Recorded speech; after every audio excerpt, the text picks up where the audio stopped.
اور جیپ انہیں لے کر ٹرمینل سے نکلتی چلی گئی۔ اس جیپ کے پیچھے باقی فورسز بھی وہاں سے چلی گئیں۔ راک فیلڈ اور سینڈرا کا چہرہ غصے سے بگڑا ہوا تھا۔ انہیں گمان بھی نہیں تھا کہ ان کے ساتھ عین آخری لمحات میں یہ سب کچھ ہو جائے گا۔ انہوں نے جس ذہانت اور تیزی سے میجر شہاب کو اغوا کیا تھا، انہیں جارڈیا کے سفارت خانے کے تحت ایک تابوت میں بند کر کے جہاز تک پہنچایا گیا تھا۔ ان کے خیال میں ان کا مشن پورا ہو گیا تھا اور انہیں دور دور تک کوئی خطرہ دکھائی نہیں دے رہا تھا۔ لیکن جہاز میں اچانک میجر شہاب کے سیاہ فام محافظ لڑکی مونالیزا کی آمد اور اس کے ساتھ آنے والے نوجوان نے ان کے سارے کیے کرائے پر پانی پھیر دیا تھا۔ یہ تمہاری غلطی ہے۔ تم نے میجر شہاب کے دوسرے دو ساتھیوں کو ہلاک کر کے ان کی لاشیں چیک کرنی تھیں، لیکن اس لڑکی کو چیک نہیں کیا گیا تھا۔ یہ مر چکی ہے یا زندہ ہے؟ اگر اسے چیک کر لیتے اور پھر وہیں اس کے سر میں گولی اتار دیتے تو اب ہم آزاد جارڈیا کا سفر کر رہے ہوتے، اس مصیبت میں نہ پھنستے۔ نے راک فیلڈ کی طرف غصے سے دیکھتے ہوئے کہا۔ اس نے کرنسی زبان میں بات کی تھی تاکہ ان کے پاس بیٹھے ہوئے مسلح افراد ان کی باتیں نہ سمجھ سکیں۔ یہ ساکت پڑی تھی۔ مجھے اس کے جسم میں جان نام کی کوئی چیز دکھائی نہیں دے رہی تھی، جس سے میں نے یہی سمجھا تھا کہ یہ ہلاک ہو چکی ہے، مگر راک فیلڈ نے ہونٹ چباتے ہوئے کہا، اب کیا کرنا ہے؟ ہم اپنے مشن میں کامیاب ہو کر بھی ناکام ہو گئے ہیں اور میجر شہاب بھی ہمارے ہاتھوں سے نکل گیا ہے۔ سینڈرا نے پریشانی کے عالم میں کہا، میں اتنی جلدی ہار ماننے والوں میں سے نہیں ہوں۔ انہوں نے مجھے جو شکست دی ہے، شکست کا میں ان سے ایسا بدلہ لوں گا کہ مرنے کے بعد بھی ان کی روحیں صدیوں تک گھومتی رہیں گی۔ راک فیلڈ نے خرا کر کہا، تم دونوں کس زبان میں بات کر رہے ہو؟ خاموش رہو ورنہ۔ ایک سپاہی نے انہیں ایک دوسرے سے بات کرتے ہوئے دیکھ کر سخت لہجے میں کہا۔ راک فیلڈ نے اسے کھا جانے والی نظروں سے دیکھا، پھر جیسے ہی اس کے جسم میں آگ بھڑک ہوئی، دوسرے لمحے سپاہی چیختا ہوا اچھل کر جیپ کے پچھلے حصے سے باہر جا گرا۔ وہ چونکہ جیپ کے کنارے پر تھا، اس لیے راک فیلڈ نے اچانک اس کے پہلو میں لات مار دی تھی اور وہ اچھل کر جیپ سے باہر جا گرا۔ اس سے پہلے کہ دوسرا سپاہی مشین گن سیدھی خطا، اسی لمحے اس کے قریب بیٹھی سینڈرا نے بجلی کی تیزی سے اس پر حملہ کر دیا۔ اس نے چپٹا مار کر دوسرے سپاہی کو باہر کی طرف اچھال دیا۔ سینڈرا کو دوسرے سپاہی پر حملہ کرتے دیکھ کر راک فیلڈ نے چھلانگ لگائی اور جیپ کے راڈار سے نکلتا ہوا اگلی سیٹوں پر بیٹھے سپر فیاض اور ڈرائیور سے ٹکرایا۔ اس سے پہلے کہ سپر فیاض اور ڈرائیور کچھ سمجھتے، راک فیلڈ ٹھیک ان کے درمیان گرا اور اس نے سپر فیاض کے جبڑے پر مکہ دے مارا۔ سپر فیاض اس حملے کے لیے تیار نہیں تھا، اس کے منہ سے چیخ نکلی اور وہ پہلے کوئی بات چوک گیا۔ اسی لمحے راک فیلڈ کی ٹانگ چلی اور سپر فیاض چیختا ہوا سڑک پر جا گرا اور دور تک لڑھکیاں کھاتا چلا گیا۔ سپر فیاض کو گراتے ہی راک فیلڈ نے بجلی کی سی تیزی کا مظاہرہ کرتے ہوئے ڈرائیور کی جیپ سے جھانکتا ہوا اس کا ریوالور نکالا اور پھر اس سے پہلے کہ ڈرائیور کچھ کرتا، راک فیلڈ نے اس کی کن پٹی سے ریوالور لگا کر فائر کر دیا۔ ڈرائیور کی کھوپڑی کے پرخچے اڑ گئے۔ اس کے ہلاک ہوتے ہی جیپ بری طرح لہرائی، لیکن راک فیلڈ نے اسٹیئرنگ فوراً اپنے ہاتھ میں لیتے ہوئے جیپ سنبھالی اور ڈرائیور کی لاش ٹانگ مار کر جیپ سے باہر پھینکی اور اچھل کر اس کی سیٹ پر بیٹھ گیا۔ دوسرے لمحے جیپ اس کے کنٹرول میں تھی اور اس نے جیپ سڑک پر بجلی کی سی تیزی سے دوڑانی شروع کر دی۔ اتنی جلدی سے ہوا تھا کہ سپر فیاض اور اس کے کسی ساتھی کو کچھ کرنے کا موقع ہی نہیں ملا تھا۔ پیچھے آنے والی جیپوں نے صورتحال بدلتے دیکھی تو ان جیپوں کی رفتار اور تیز ہو گئی۔ سینڈرا، ان جیپوں کو پیچھے آنے سے روکو، راک فیلڈ نے چیختے ہوئے کہا۔ تم فکر نہ کرو، میں دیکھتی ہوں کہ یہ کیسے ہمارے پیچھے آتے ہیں، سینڈرا نے کہا، اور اس نے فوراً ایک سپاہی کی جیپ کے اندر گری ہوئی مشین گن اٹھائی اور پیچھے آنے والی جیپ پر فائرنگ کرنی شروع کر دی۔ جیپ کچھ فاصلے پر تھی۔ فائرنگ سے جیپ کے ونڈ اسکرین کے پرخچے اڑ گئے اور جیپ پر ڈرائیور اور اس کے ساتھی بیٹھا افسر گولیوں سے چھلنی ہو گئے۔ ڈرائیور کے ہلاک ہوتے ہی جیپ لہرائی اور پھر سڑک پر الٹی چلتی گئی۔ اسی لمحے پیچھے سے آنے والی ایک اور جیپ تیز رفتار جیپ الٹنے والی جیپ سے ٹکرائی اور ماحول سخت زوردار دھماکے سے گونج اٹھا۔ گڈ شو، اب ہمیں کوئی نہیں پکڑ سکتا، راک فیلڈ نے چیختے ہوئے کہا اور جیپ انتہائی تیز رفتاری سے ایئرپورٹ کے آؤٹ گیٹ کی طرف دوڑاتا لے گیا۔ فائرنگ اور دھماکے کی آواز سن کر آؤٹ گیٹ کے پاس مسلح افراد نے گیٹ بند کرنے کی کوشش کی، لیکن اس سے پہلے کہ وہ گیٹ بند کرتے راکفیلڈ بجلی کی تیزی سے جیپ گیٹ سے نکلتا لے گیا۔ سینڈرا نے پیچھے گیٹ سے نکلتے ہی اس نے وہاں موجود مسلح افراد پر بے تحاشا فائرنگ کرنی شروع کر دی، جس کے نتیجے میں وہاں موجود کئی افراد اچھل اچھل کر گرتے نظر آئے۔ ان افراد کو ان پر فائرنگ کرنے کا موقع ہی نہیں ملا۔ ووڈ گیٹ کے ساتھ ایک اور گیٹ تھا جو لوہے کے بنگلے کا بنا ہوا تھا۔ راکفیلڈ سے لوہے کے جنگلے کا بنا ہوا تھا۔ راکفیلڈ جیپ لیے اس طرف جا رہا تھا۔ جیسے ہی گیٹ نزدیک آیا، اس نے جیپ پوری قوت سے گیٹ سے ٹکرا دی۔ ایک زوردار دھماکہ ہوا اور جنگلہ ٹوٹ کر دور جا گرا۔ ایک لمحے کے لیے جیپ لہرائی، لیکن راکفیلڈ نے فوراً اسے کنٹرول کر لیا اور سائیڈ سڑک پر آتے ہی اس نے جیپ کو اور تیزی سے دوڑانا شروع کر دیا۔ جیپیں ہمارے پیچھے آ رہی ہیں، سینڈرا نے کہا۔ راکفیلڈ نے جس جنگلے والے گیٹ کو توڑا تھا، وہاں سے کئی جیپیں اچھل اچھل کر باہر آ رہی تھیں اور سڑک پر آتے ہی ان کے پیچھے لگ گئی تھیں۔ بے فکر رہو، اب ہمیں یہ نہیں پکڑ سکیں گے، راکفیلڈ نے اطمینان بھرے لہجے میں کہا۔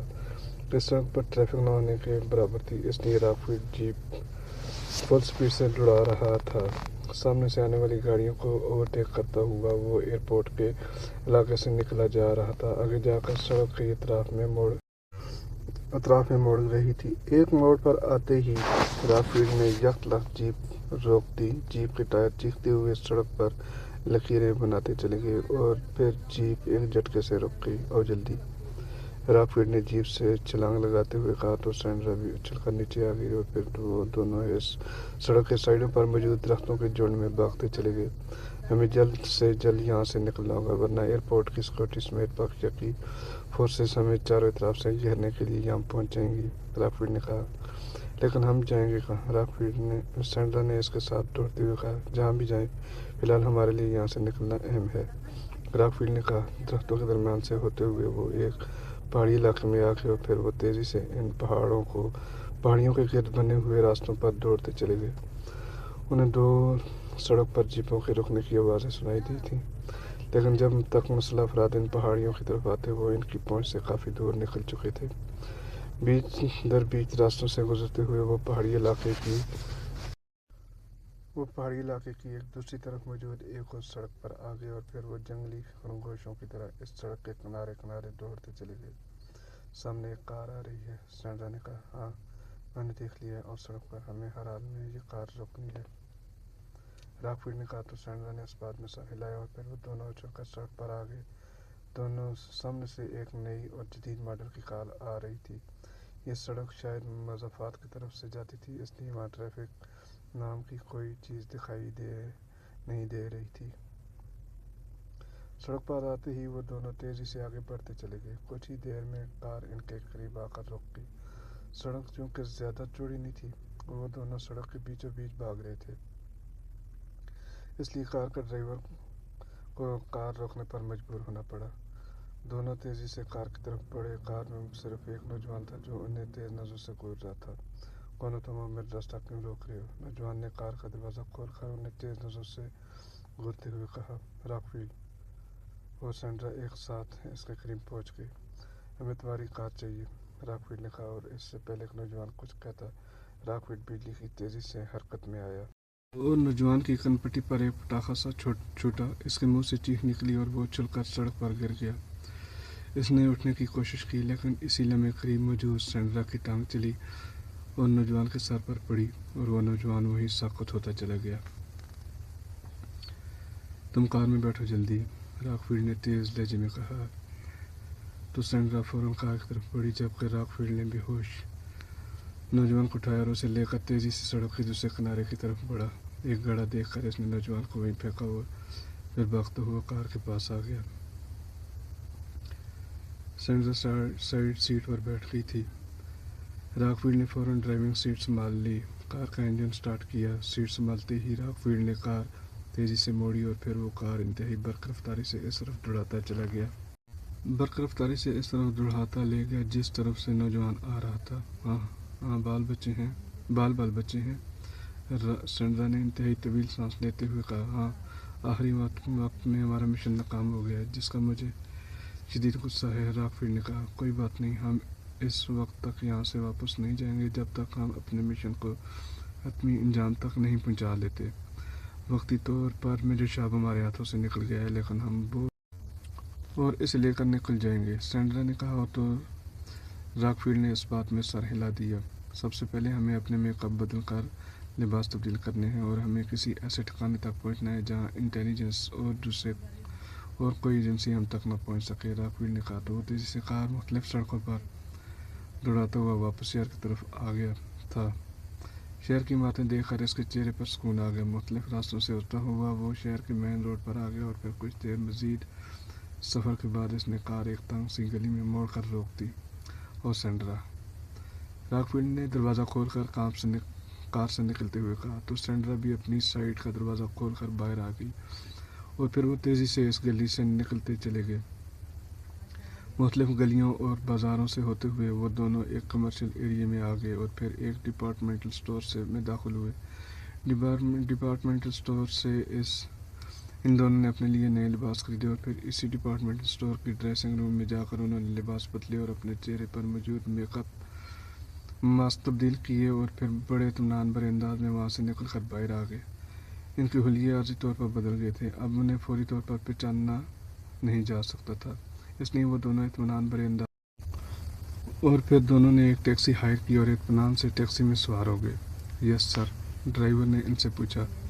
ریڈ کلب چلو، راک فیلڈ نے کہا تو ڈرائیور نے اس بات میں سر ہلاتے ہوئے ٹیکسی آگے بڑھا دی۔